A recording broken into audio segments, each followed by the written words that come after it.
Back again with our channel, Military TV.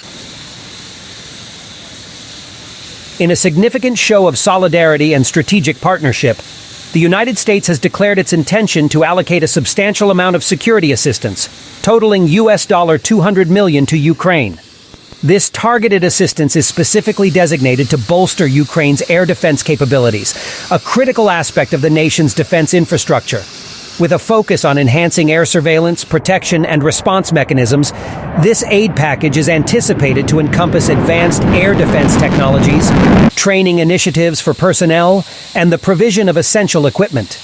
This gesture not only underscores the unwavering commitment of the United States to Ukraine's security and sovereignty, but also reinforces regional stability and cooperation in the face of evolving security challenges.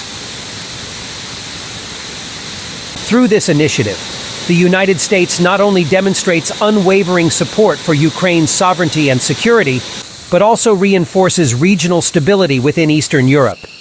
This decisive step is poised to foster a more secure environment for both nations and set a precedent for collaborative defense efforts.